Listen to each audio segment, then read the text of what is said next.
84-ամյա Աղավնի Հակոբյանը Հրազդանի բժշկական կենտրոն է տեղափոխվել դեկտեմբերի 1-ին։ Հրազդանի միկրոշրջան թաղամասի բնակիչը անօգնական վիճակում տանը երկար կմնար, եթե հարևանները չլինեին։ Դեկտեմբերի 1-ին ժամը 14:40-ի սահմաններում Հրազդանի ոստիկանությունն ու բժշկական կենտրոնը գրեթե միաժամանակ զանգ են ստանում։ Աղավնի տատի հարևանները տեղեկացնում են, որ 220 շենքի 4-րդ բնակարանում տարեցամուսինները ծեծված են եւ անօգնական։ Օպերատիվորեն դեպքի վայր մեկնած ոստիկաններն ու շտապօգնության խումբը հիվանդանոց են տեղափոխում միայն տարեց կնոջը։ Թեպետ ամուսնու 88-ամյա Ավետիս Հակոբյանի մարմնին ու դեմքին նույնպես կապտուկներ կային, բայց նրան բուժօգնություն են ցուցաբերում տանը։ Եթե ժամանակ ինչպես չի,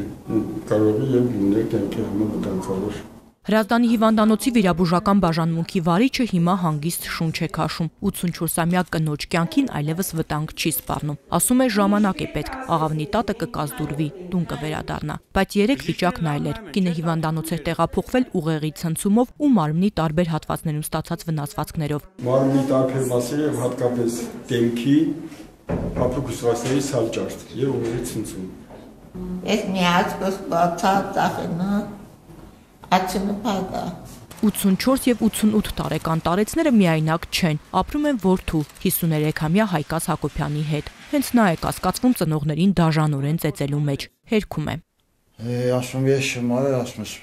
Առանձնակի դաժանությամբ ծնողներին ծեծած որդին հարևաններին ասել է, թե մորը հայրն է ծեծել 88-ամյա հաշմանդամը, ով տեղից վեր կենալ չի կարողանում, իսկ հոր կապտուկները նրա ներկայացմամբ ընկնելու արդյունք են։ Չեմ կարող անգամ, ինչ անում։ Ծեծված ծնողներին հիվանդանոց տեղափոխել Հայկազը հրաժարվել է, իսկ ծնողները նույնիսկ այս վիճակում հայտնվելուց հետո հրաժարվում են ասել, որ որդին է ծեծել։ Պապի ով է արել էտի։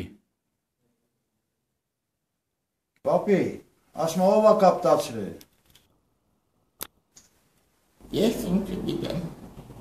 Հարևաններն ասում են, ծեծի պահին որդին սթափ չի եղել։ Դեպքի արդիվ ոստիկանության Հրազդանի բաժնում նյութեր են պատրաստվում։ Նշանակվել է մի քանի փորձաքննություն։ Իսկ Աղավնի տատին հիմա մի հարց է հուզում. արդյոք աչքը կբացվի, որդուն կտեսնի։ Ազնիվ Կարապետյան, Գագիկ Շամշյան, Կարեն Թադևոսյան, Այսօր։